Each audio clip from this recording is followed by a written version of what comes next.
നമ്മൾ ഇക്കണോമിക്സ് ഏരിയയിലെ കുറച്ച് പ്രീവിയസ് ഇയർ ക്വസ്റ്റ്യന്റെ ഡിസ്കഷൻ ആണ് ഉദ്ദേശിക്കുന്നത്. Among the following who is not a member of governing council of Niti Aayog?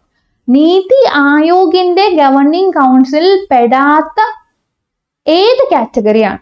ഇപ്പോൾ option president government of India, prime minister government of India, ex officio members NITI Aayog, chief minister government of India.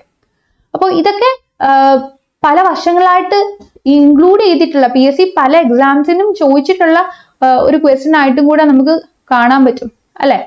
അപ്പോൾ ഇവിടുത്തെ correct answer president government of India ആണ്. അപ്പൊ നമ്മുടെ president ആണ് നീതി ആയോഗിന്റെ ഈ ഒരു ഗവർണിംഗ് കൗൺസിലിൽ വരാത്തത്. നമുക്കറിയാം ഈ നീതി ആയോഗിന്റെ ഗവർണിംഗ് കൗൺസിൽ ഹെഡ് ചെയ്യുന്ന ആരാണ്? ചെയർ ചെയ്യുന്ന ആരാണ്? ചെയർ ചെയ്യുന്നത് നമ്മുടെ പ്രൈം മിനിസ്റ്റർ ആണ്.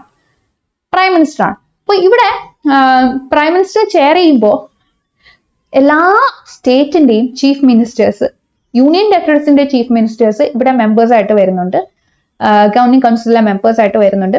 അതേപോലെ തന്നെ നീതി ആയോഗിലെ തന്നെ എക്സ് ഒഫീഷ്യോ മെമ്പേഴ്സ് ഇവിടെ വരുന്നുണ്ട്. പക്ഷെ നമ്മുടെ പ്രസിഡന്റിന് ഇവിടെ വലിയ റോളൊന്നുമില്ല. So right answer is president.